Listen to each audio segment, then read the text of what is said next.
अब भैया अगर पिताजी बड़े खतरनाक हो किसी के और बच्चा जो है वो नॉर्मल सा निकल आए तो उसके ऊपर दबाव तो होता है भाई, प्रेशर तो होता है। समझ लो तुम अपने परिवार में बैठे हो, है ना, परिवार कुनबे में बैठे हो, बातचीत चली हुई है और एक कजिन ऐसा है जिसने तोड़ फोड़ रखा है एकदम भयंकर, सारे के सारे एग्जाम निकाल रखे हैं, यूपीएससी तक फोड़ रखा है, और आप बगल में बैठे हो, है ना, आपकी भी बात चल रही है और आप सोच रहे हो कि कहीं ये सुई आपकी तरफ ना मुड़ जाए, कांटा हमारी तरफ ना मुड़ जाए। हम तो भैया इसके कंपैरिजन में कुछ भी नहीं है।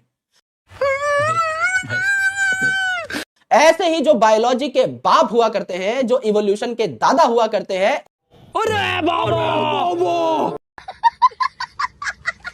ऐसे एक आदमी है जिनका नाम है मिस्टर चार्ल्स डार्विन, जिनके नाम पे किताबें लिखी जाती हैं आज के दिन में। इनका एक भोला भाला सा बेटा था जिनका नाम था फ्रांसिस डार्विन। अब एक दिन फ्रांसिस डार्विन साहब जो थे वो डिस्प्रेशन में चले गए, है ना, अपने पिताजी की काबिलियत और अपने पिताजी की अचीवमेंट्स को देख के एक दिन डिस्प्रेशन में चले गए और देखने लगे भैया ऊपर छत की साइड। छत में एक छोटा सा छेद हो रखा था जहां से लाइट आ रही थी। तो उस लाइट की दिशा में जब उन्होंने देखा और अपने कमरे में पड़े हुए कैनरी ग्रास के पौधों को जब उन्होंने देखा तो उन्होंने ये पाया कि लाइट को देख करके कैनरी ग्रास के जो पौधे हैं ये लाइट की तरफ झुक करके प्रणाम कर रहे हैं, सूर्य नमस्कार कर दे रहे हैं।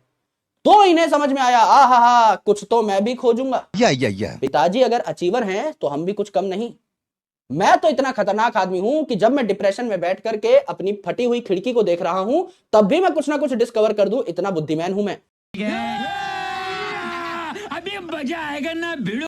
तो फ्रांसिस डार्विन साहब ने जब इनके पिताजी घूम घाम के आए कहीं दौरे पे से तो उन्हें बताया, पापा पापा मैंने कुछ देख लिया है। तो चार्ल्स डार्विन साहब ने कहा, बेटा तुमने क्या देख लिया है जो देख करके तुम्हारी आंखें फटी की फटी रह गई? तो फ्रांसिस डार्विन ने बताया, पापा मैंने एक ऐसी चीज देख ली है जो मैं आपके साथ शेयर करना चाहता हूं। जब मैं अपनी कुर्सी पर बैठ के ऐसे ऐसे झूल रहा था उस टाइम पर मैंने देखा कि सूरज की किरणें कमरे के एक छेद से मेरे कमरे में जब पधारी तो कैनरी ग्रास का पौधा उसे साष्टांग दंडवत प्रणाम कर रहा था, उसकी साइड झुक जा रहा था। पापा इसके पीछे का रीजन अगर मैं पता लगा लूं तो मैं भी समाज में बुद्धिमान कहलाऊंगा और मैं भी आपकी टक्कर का साइंटिस्ट कहलाऊंगा।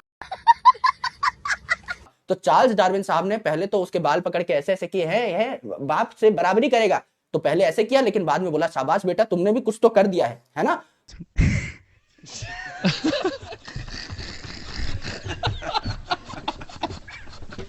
तो इसके पीछे का रीजन आओ दोनों बाप बेटा मिलके पता लगाते हैं, क्योंकि क्रेडिट तो मैं तुम्हारे काम का भी लूंगा, है अकेला बैठ के खिड़की ताड़ेगा इधर।